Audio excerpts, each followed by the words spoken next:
Oklahoma Quality Beef Network sales season has wrapped up, and joining us now to talk about it is Gant Mourer, who heads up the program. And Gant, it's been a tremendous year for the cattle industry. Did that hold true with OQBN as well? Absolutely, Lyndall. Quite frankly, we weren't sure what was going to happen this past year with the record high cattle prices. In terms of enrollment and in terms of premiums for our cattle. But it was a wonderful year. Everything matched up great. We actually had a 16% increase in total cattle numbers enrolled in the OQBN program this year. And really what everybody wants to know is what is the premium they saw on their cattle.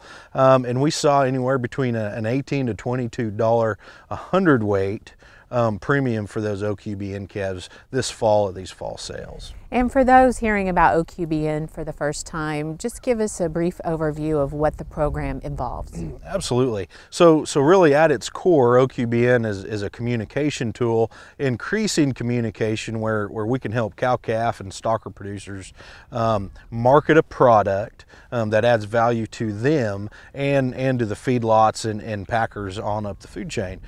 Part of that is our VAC 45 program, and that's where these numbers come from that we were just talking about.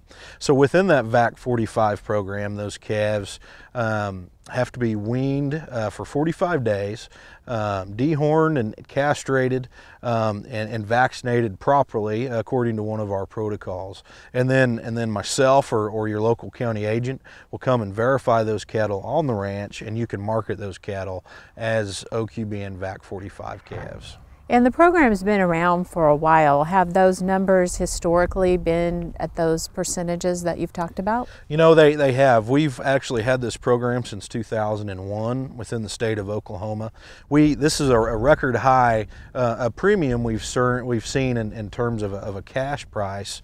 But over those years, it's been about an 8 to 10% of the total value of that calf is what we've seen in terms of premiums. So that stayed very consistent. And it's hard to say what the cattle market's going to do here this next year and next fall, but we're pretty confident to say that premium again will be between 8 and 10% of the value of that calf.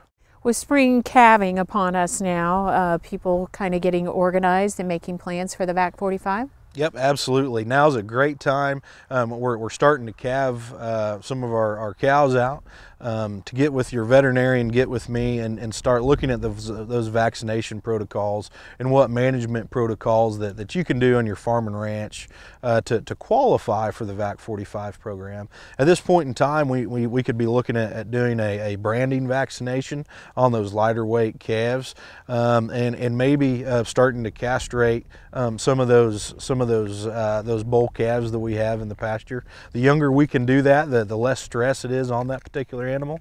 Again, always get with your veterinarian and get that vaccination protocol in place to what works best for your herd and the health of your animals.